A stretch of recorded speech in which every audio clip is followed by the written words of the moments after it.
This is The Fifth Estate, a conversation between young African scholars from the Fort Hall School of Government and Professor Mutahi Ngunyi. This Sunday, we will flip our argument of last week in which we asked the Kikuyus to climb down. Today, we will send a backdated internal memo to William Ruto. It's a public memo from His Excellency the President.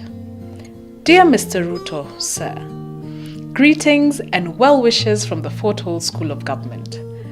We send you this backdated memo because we suspect that you did not receive it. And we call it backdated because Raila Odinga received it 3 months ago and he has started acting on it. And we send it to you urgently because you need to change tact. You need to read the mood of the nation. Mr. Ruto, sir, the country is tired of politics. What we want now is leadership, not politics. And Uhuru's backdated memo was a call to leadership. Raila received the memo, but you did not. And this is why we are sending it to you urgently. Dear Mr. Ruto, paragraph 1 of Uhuru's memo is a testimony from Raila. It is a testimony of tragedy. If Raila had stuck with Kibaki after the 2002 election, he would be president today. In fact, Uhuru would be struggling to inherit him in 2022. However, every president in waiting, like Raila after 2002, has a challenge. And the challenge is not his ability to wait, but his ability to keep a good attitude while waiting. And because Raila was incapable of a good attitude while waiting, he could not inherit Kibaki. Today, Raila is wiser. He understands that you do not rush things. Anything worth having is worth waiting for. If your attitude as you wait is that of entitlement, like Raila after 2002 election, you will lose. And that is why Raila has abandoned Kitendawili politics for diplomacy. His waiting tactics have changed because he received the memo. Dear Mr. Ruto, sir, you need to read Uhuru's memo. He wants to make you president, but you have to wait, and you have to wait on his terms. Zero option. Raila has understood this, and if you are not careful, sir, Raila will take your birthright. Dear Mr. Ruto, sir, paragraph 2 of Uhuru's internal memo is about you. It is about how he will make you president and how he must make you president on his own terms. Raila did not want to become president on Kibaki's terms. He lost. He is still wandering in the political wilderness of losers.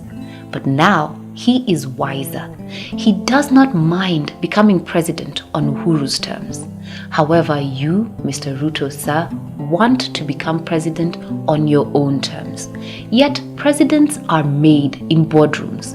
Show me a self-made president and I will show you the horrifying work of unskilled labor. And this is why we write to you, sir.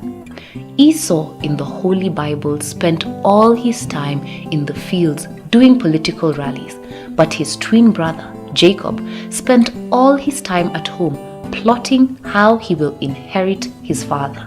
In the end, Esau lost. Mr. Ruto, sir, the second paragraph of Uhuru's memo is simple. The country needs leadership, not politics.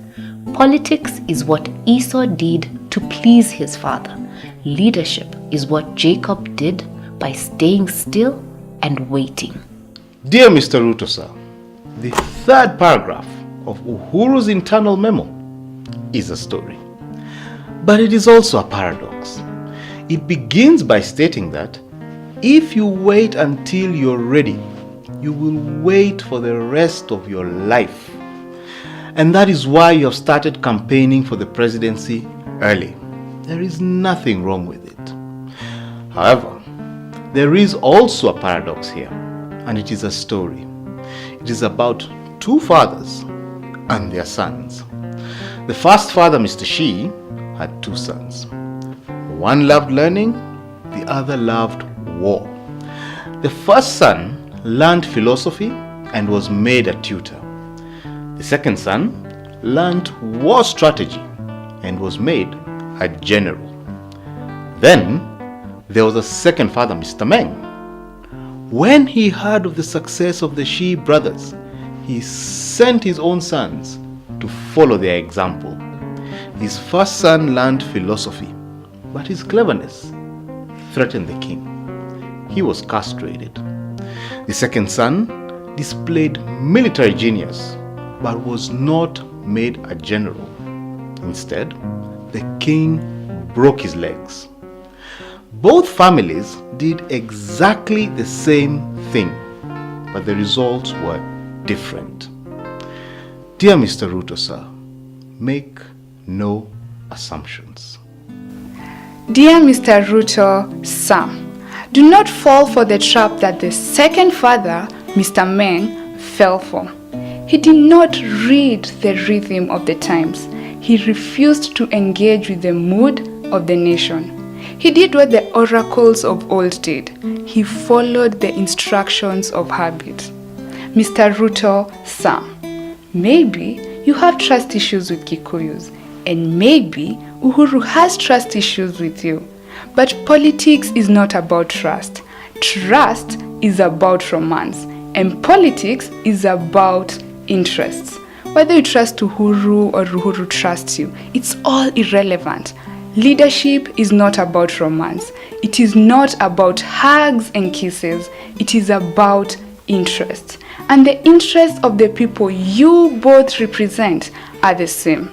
These interests will make you president, sir.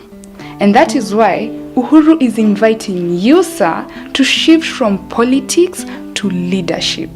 Politics is about elections, and leadership is about the next generation. Politics is about action. Leadership is about vision. Dear Mr. Ruto, sir, the fourth paragraph of Uhuru's memo is a polite request. If he has tamed Raila and his kitendawili politics, it is not too much to ask you to shift from politics to leadership. Sometimes Uhuru thinks in Kikuyu and then he talks in English. And that is why I need to translate Uhuru's frustrations from Kikuyu to English for the benefit of my friend William Ruto. To fix government, Uhuru needs leaders, not politicians. A politician in Kikuyu language is known as Muteti, and a leader is known as Mutogoria, and the two are very different. A politician or Muteti is a complainer, a person with a gift of commotion. But a leader or Mutogoria is literally the person who goes to the front, a person who is the first one. And like Moses in the Holy Bible, a leader does not excite crowds. His speech may be limited. Instead, he directs crowds, speech or no speech. That is why he is called a leader.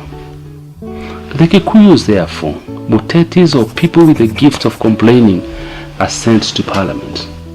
But Mutogoria or leaders are sent to the growth industry. Uhuru is therefore inviting Ruto to be a Mutogoria or a leader.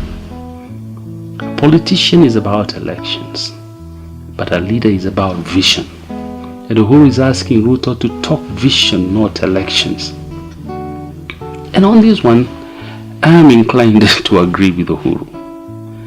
I'm tired of elections. I want vision. And now, our final thought.